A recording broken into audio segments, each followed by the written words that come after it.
ओम शांति। आज हम समझेंगे कि भक्ति में पाखंड क्या होता है और कई बार ज्ञान में भी पाखंड आ जाता है। तो वास्तव में इस पाखंड शब्द का सही अर्थ क्या है?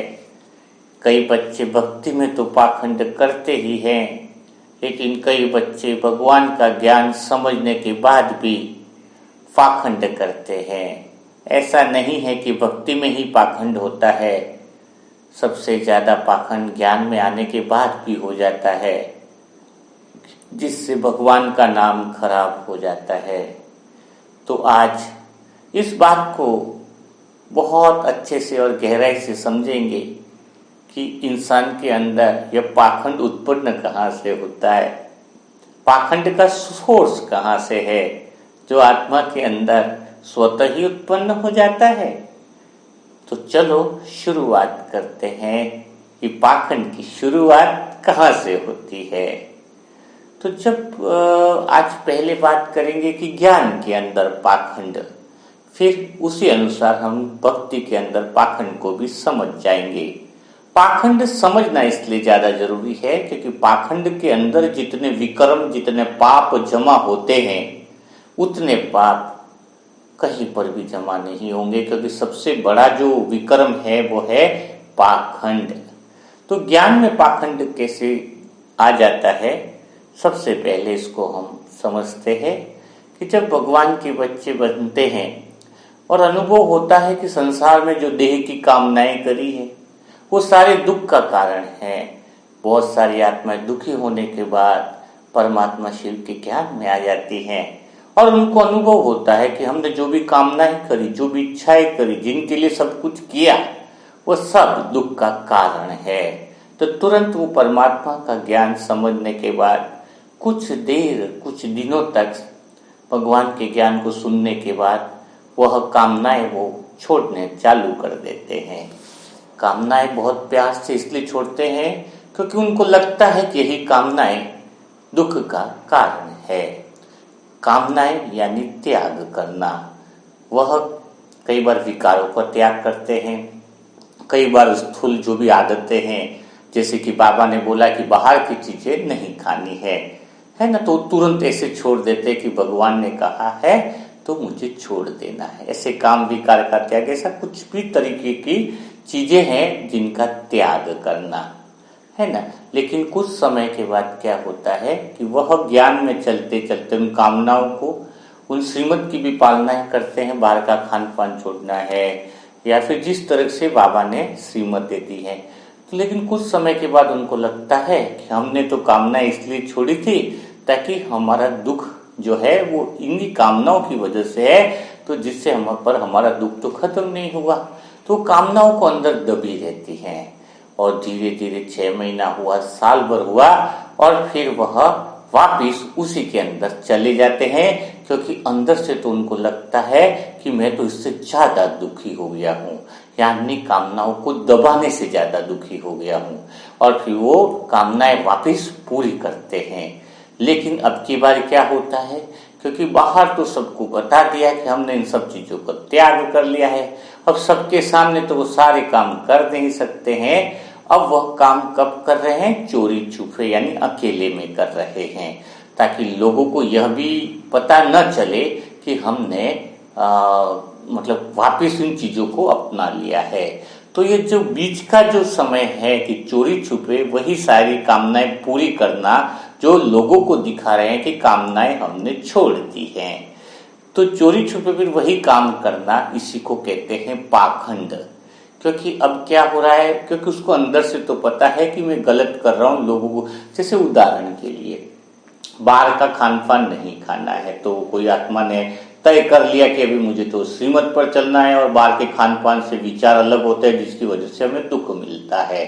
बाहर के जो लोग खाना बनाते हैं उसके अंदर वो तमोगुणी होते हैं। तो किसी इंसान है, कोई नया है, उसको समोसा कचौरी बहुत अच्छी लगती है, लेकिन अब उसने क्या किया, डेली की उसकी हैबिट है वही समोसा खाना, वही कचौरी खाना, नाश्ते के अंदर बाहर जाना, है ना, फेवरेट होता ना किसी का। अब उसने क्या किया, उसको छोड़ दिया 1 महीना, 2 महीना, 3 महीना, है ना। उसको छोड़ के देख लिया, लेकिन जब भी वो उस दुकान की तरफ से निकलता है, सब लोग जब खाते हैं तो उसको उसकी बहुत याद आती है। तो वो अपनी कामनाओं को दबा रहा है, लेकिन धीरे धीरे क्या होता, 2 महीना 3 महीना 4 महीना हुआ तो घर पे भी पता चल गया, चारों तरफ पता चल गया कि अब मैं बाहर का नहीं खाता हूँ। वो खा तो सकता नहीं है। अब एक दिन ऐसा समय आता है कि घर पे भी कोई नहीं है ना, और उसके मन में विचार उत्पन्न होता है कि यार ये तो समोसा कचौरी मुझे बहुत याद आ रही है, कितने टेस्ट, कितना मजा था जब मैं इसको खाता था। अब वहां से वो खरीद कर लेके आया, क्योंकि बाहर तो वो खा नहीं सकता, बाहर खाएंगे तो कई लोग बोलेंगे, क्योंकि अब तो पहचान में आ गया कि इसने छोड़ दिया है। इन इच्छाओं को, इन कामनाओं को वो ला करके घर पे क्या कर रहा है, घर पे वो कर रहा है, घर पे चोरी छुपे उसको भी आसान से खा रहा है। यानी दुनिया को भी ये लगे कि मैंने बाहर का छोड़ दिया है, और उसके अंदर दबी हुई कामना है वो उसको भी पूरी कर रहा है, जिससे उसको खुशी मिले, है ना। लेकिन वो उससे भी जब वो खा लेता है तो खा तो लेता, लेकिन उसके बाद भी उसको दुख ही महसूस होता है। तो एक तो कामनाएं छोड़ने पर भी दुख मिला, कामनाएं वापस अपनाने पर भी दुख मिला, और खाने पर भी तो और ज्यादा दुख मिला, क्योंकि अंदर से मन खाता रहता है कि मैंने तो दुनिया में बता रखा है, सबको बता रखा है कि मैंने तो छोड़ रखा है ना, और फिर भी मैं खा रहा हूं। तो ये जो, इसी को कहते हैं पाखंड। यानी दुनिया के सामने एक बार छोड़ देना कामनाओं को, और कुछ समय इन्हीं चीजों और आदतों पर रहना, और बाद में इन्हीं चीजों को अपना लेना, लेकिन अब दुनिया को प्रकट नहीं करने की वजह से चोरी छुपे वही काम करते। वही काम भक्ति में होता है। कई सारे साधु संत नए नए बने हैं और वो कामनाओं को छोड़ देते हैं, लेकिन कुछ समय के बाद उनको लगता है कि इसको छोड़ने पर हमें कोई सुख नहीं मिला, और वापिस वो उसी ढर्रे पर चले जाते हैं। लेकिन अब की बार वही काम तो करते हैं जो छोड़ दिया है, काम विकार समझो, चाहे और भी आदतें समझो, लेकिन अब वो ऊंची ऊंची दीवारें बना दी है ताकि वो अपने पाखंड को, अपनी कामनाओं को छुपा सके कि अब वो कामनाएं पूरी जो कर रहे हैं वो किसमें कर रहे हैं, चोरी छुपे कर रहे हैं। तभी तो साधु संत आजकल के जो भी बनते हैं उनको बड़ी बड़ी बिल्डिंगों की जरूरत होती है। क्यों होती है? ताकि वो जो वह काम जो दुनिया के सामने छोड़ चुके हैं वह उन्हें चोरी छुपे करने की जरूरत पड़ती है। तो यहाँ पर एक बात वैसे और भी आती है कि कामनाएं फिर छोड़े या नहीं छोड़े हैं, छोड़ने पर दुख, नहीं छोड़े तो और ज्यादा दुख हो रहा है ना। तो फिर कौन सा रास्ता अपनाया जाए? तो अगर कोई कामनाएं छोड़ रहा है, लोगों के बहकावे में आकर के सब चीजों का त्याग कर रहा है, तो वह त्याग सच्चा नहीं है। सच्चा त्याग वही होगा जो ज्ञान के आधार पर होगा कि वास्तव में मुझे इन चीजों का त्याग क्यों करना है, इससे मुझ आत्मा को क्या फायदा होने वाला है, और उसका अनुभव उसको करना है। तो उसको कोई चीज छोड़नी नहीं पड़ेगी, स्वतः ही वह चीजें छूटती जाएंगी। जैसे अगर कोई आत्मा भगवान की याद में भोजन बना रही है, भगवान की याद में भोजन खा रही है, तमोगुणी चीजों से दूर रह रही है, तो उसको, उसका मन बहुत शांत होने लगेगा, उसका योग भगवान से बहुत अच्छा लगेगा। तो उसके साथ में ही छोड़ दिया है लेकिन भगवान का योग भी नहीं लगा रहे हैं, मन में जो शांति आ रही है उसका अनुभव भी नहीं कर रहे हैं, तो वो चीजें छोड़ी हुई है वो भी क्या लगेंगी, मानो पाखंड लगेगी। इसीलिए अगर कोई चीज का त्याग करना है तो किसी के बहकावे में आकर नहीं करना। इससे तो नहीं छोड़ो वो ही अच्छा है, कम से कम ये तो रहेगा कि भाई हम खाते हैं, हम ये कुछ करते हैं, हमने छोड़ा नहीं है, तो पाप तो कम चढ़ेगा ना।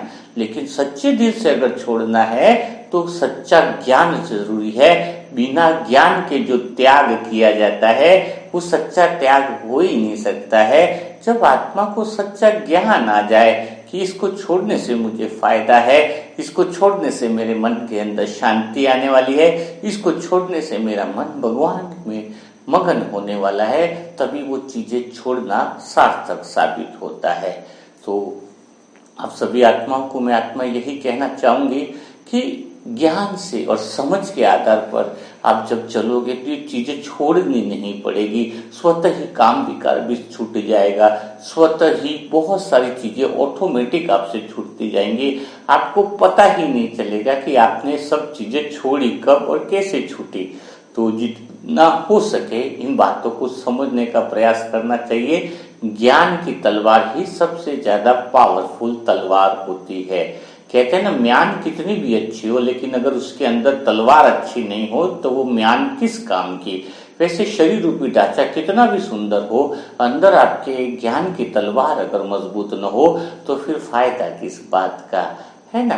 तो इसीलिए यह कोशिश करो कि हर बात को बहुत गहराई से समझो और समझने के बाद, अनुभव करने के बाद उन चीजों का त्याग करो, ताकि जीवन के अंदर से वो पाखंड शब्द जो है वो गायब हो जाए। ओम शांति, ओम शांति, ओम शांति।